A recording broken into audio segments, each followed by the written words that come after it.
Marcos capítulo 1.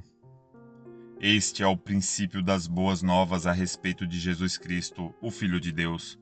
Iniciou-se como o profeta Isaías escreveu: Envio meu mensageiro adiante de ti, e ele preparará teu caminho. Ele é uma voz que clama no deserto: Preparem o caminho para a vinda do Senhor, abram a estrada para ele. Esse mensageiro era João Batista.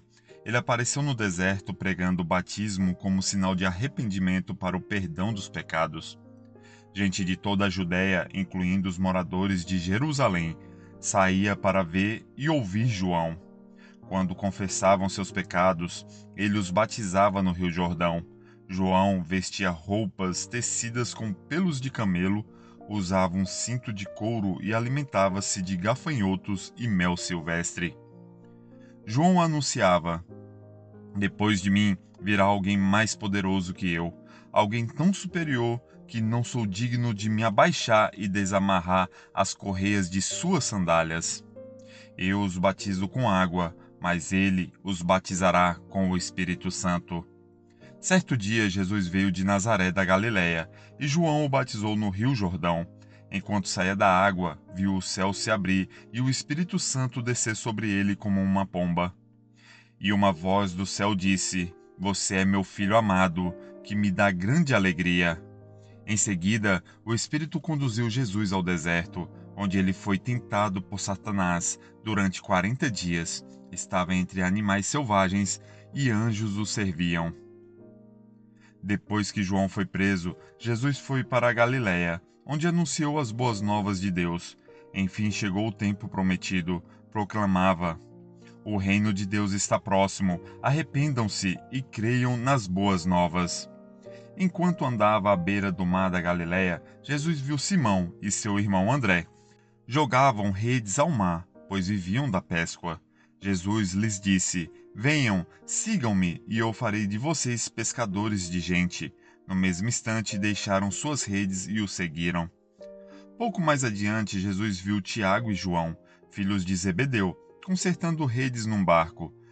Chamou-os de imediato, e eles também o seguiram, deixando seu pai Zebedeu no barco com os empregados.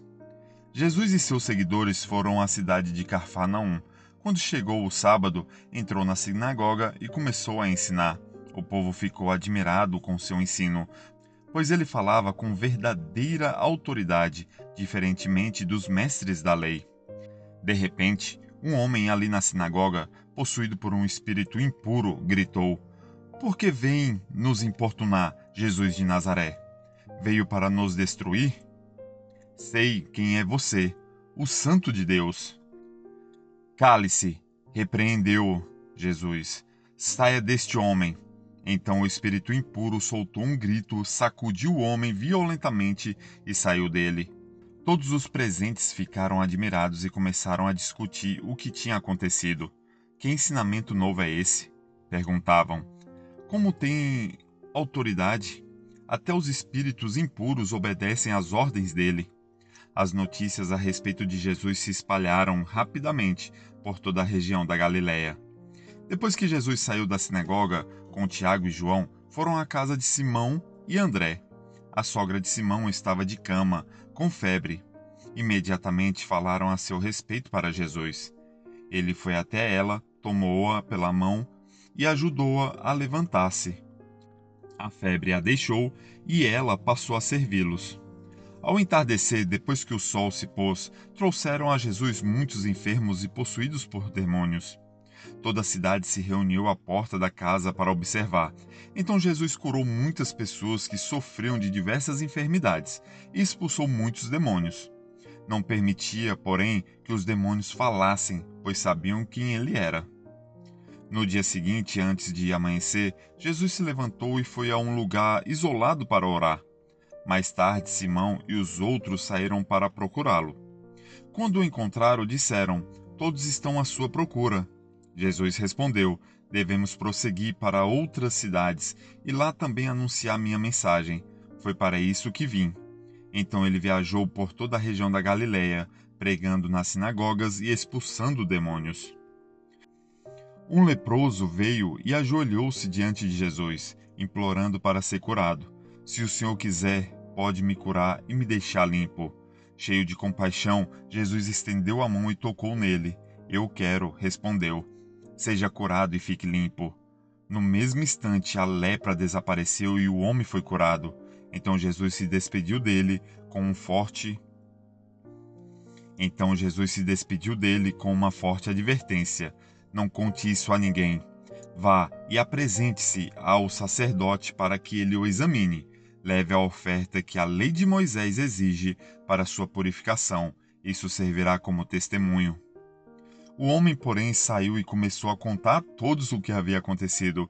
Por isso, em pouco tempo, grandes multidões cercaram Jesus, e ele já não conseguia entrar publicamente em cidade alguma. E embora se mantivessem em lugares isolados, gente de toda parte vinha até ele. Marcos capítulo 2. Dias depois, quando Jesus retornou a Cafarnaum, a notícia de que ele tinha voltado se espalhou rapidamente. Em pouco tempo, a casa onde estava hospedado ficou tão cheia que não havia lugar nem do lado de fora da porta. Enquanto ele anunciava a palavra de Deus, 4 homens vieram carregando um paralítico numa maca. Por causa da multidão, não tinham como levá-lo até Jesus. Então abriram um buraco no teto, acima de onde Jesus estava. Em seguida, baixaram o homem na maca, bem na frente dele. Ao ver a fé que eles tinham, Jesus disse ao paralítico: Filho, seus pecados estão perdoados. Alguns dos mestres da lei que estavam ali sentados pensaram: O que ele está dizendo? Isso é blasfêmia. Somente Deus pode perdoar pecados. Jesus logo percebeu o que eles estavam pensando e perguntou: Por que vocês questionam essas coisas em seu coração? O que é mais fácil dizer ao paralítico? Seus pecados estão perdoados? Ou levante-se, pegue sua maca e ande? Mas eu lhes mostrarei que o Filho do Homem tem autoridade na terra para perdoar pecados.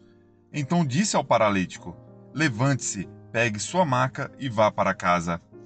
O homem se levantou de um salto, pegou sua maca e saiu andando diante de todos. A multidão ficou admirada e louvava a Deus, exclamando: Nunca vimos nada igual. Em seguida, Jesus saiu outra vez para a beira do mar e ensinou as multidões que vinham até ele.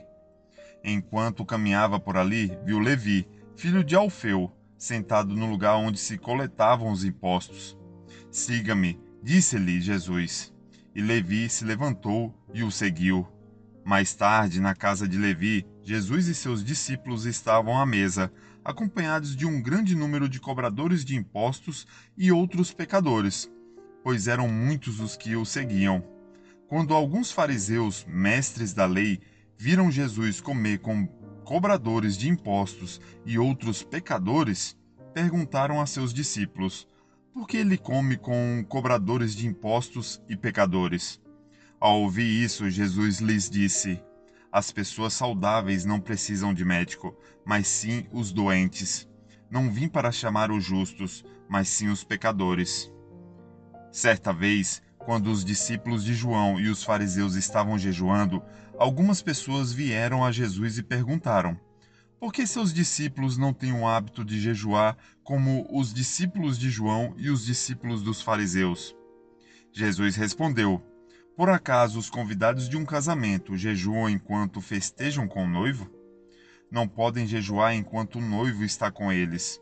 Um dia, porém, o noivo lhes será tirado, e então jejuarão. Além disso, ninguém remendaria uma roupa velha usando pano novo. O pano novo encolheria a roupa velha e a rasgaria, deixando um buraco ainda maior. E ninguém colocaria vinho novo em velhos recipientes de couro. O vinho os arrebentaria, e tanto o vinho como os recipientes se estragariam. Vinho novo precisa de recipientes novos. Num sábado, enquanto Jesus caminhava pelos campos de cereal, seus discípulos começaram a colher espigas. Os fariseus lhe perguntaram: por que seus discípulos desobedecem à lei colhendo cereal no sábado? Jesus respondeu: Vocês não leram nas Escrituras o que fez Davi quando ele e seus companheiros tiveram fome? Ele entrou na casa de Deus nos dias em que Abiatar era sumo sacerdote, comeu os pães sagrados que só os sacerdotes tinham permissão de comer e os deu também a seus companheiros. Então Jesus disse: O sábado foi feito por causa do homem, e não o homem por causa do sábado. Portanto, o Filho do Homem é Senhor até mesmo do sábado. Marcos capítulo 3. Em outra ocasião, Jesus entrou na sinagoga e notou que havia ali um homem com uma das mãos deformada. Os inimigos de Jesus os observavam atentamente. Se ele curasse a mão do homem, planejavam acusá-lo, pois era sábado. Jesus disse ao homem com a mão deformada: Venha e fique diante de todos. Em seguida, voltou-se para seus críticos e perguntou: O que a lei permite fazer no sábado? O bem ou o mal? Salvar uma vida ou destruí-la? Eles ficaram em silêncio.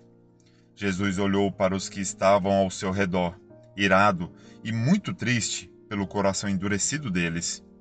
Então disse ao homem: Estenda a mão. O homem estendeu a mão e ela foi restaurada. No mesmo instante, os fariseus saíram e se reuniram com os membros do partido de Herodes para tramar um modo de matá-lo. Jesus saiu para o mar com seus discípulos, e uma grande multidão o seguiu. Vinham de todas as partes da Galiléia, da Judéia, de Jerusalém, da Idumeia, do leste do rio Jordão e até de lugares distantes ao norte, como Tiro e Sidom. A notícia de seus milagres havia se espalhado para longe, e um grande número de pessoas vinha vê-lo. Jesus instruiu seus discípulos a prepararem um barco para evitar que a multidão o esmagasse. Havia curado muitos naquele dia, e os enfermos se empurravam para chegar até ele e tocá-lo. E sempre que o viam, os espíritos impuros se atiravam no chão na frente dele e gritavam: Você é o Filho de Deus. Jesus, porém, lhes dava ordens severas para que não revelassem quem ele era. Depois, Jesus subiu a um monte e chamou aqueles que ele desejava que o acompanhassem. E eles foram. Escolheu 12 e os chamou seus apóstolos, para que o seguissem e fossem enviados para anunciar sua mensagem. E lhes deu autoridade para expulsar demônios. Estes foram os 12 que ele escolheu: Simão, a quem ele chamou de Pedro, Tiago e João, filhos de Zebedeu, aos quais deu o nome de Boanerges, que significa filhos do trovão, André, Filipe, Bartolomeu, Mateus, Tomé, Tiago, filho de Alfeu, Tadeu, Simão, o cananeu, Judas Iscariotes, que depois o traiu. Certo dia, Jesus entrou numa casa e as multidões começaram a se juntar outra vez. Logo, ele e seus discípulos não tinham tempo nem para comer. Quando os familiares de Jesus souberam o que estava acontecendo, tentaram impedi-lo de continuar. Está fora de si, diziam. Então os mestres da lei, que tinham vindo de Jerusalém, disseram: Está possuído por Beelzebu, príncipe dos demônios. É dele que recebe poder para expulsar demônios. Jesus o chamou e respondeu com uma comparação: Como é possível Satanás expulsar Satanás? Perguntou: Um reino dividido internamente será destruído. Da mesma forma, uma família dividida contra si mesma se desintegrará. E se Satanás está dividido e luta contra si mesmo, não pode se manter de pé, estará acabado. Quem tem poder para entrar na casa de um homem forte e saquear seus bens? Somente alguém ainda mais forte, alguém capaz de amarrá-lo e saquear sua casa. Eu lhes digo a verdade: todo pecado e toda blasfêmia podem ser perdoados, mas quem blasfemar contra o Espírito Santo jamais será perdoado. Esse é um pecado com consequências eternas. Ele disse isso porque afirmavam: está possuído por um espírito impuro. Então a mãe e os irmãos de Jesus foram vê-lo. Ficaram do lado de fora e mandaram alguém avisá-lo para sair e falar com eles. Havia muitas pessoas sentadas ao seu redor, e alguém disse: Sua mãe e seus irmãos estão lá fora e o procuram. Jesus respondeu: Quem é minha mãe? Quem são meus irmãos? Então olhou para aqueles que estavam ao seu redor e disse: Vejam, estes são minha mãe e meus irmãos. Quem faz a vontade de Deus é meu irmão, minha irmã e minha mãe. Curta, comente, compartilhe.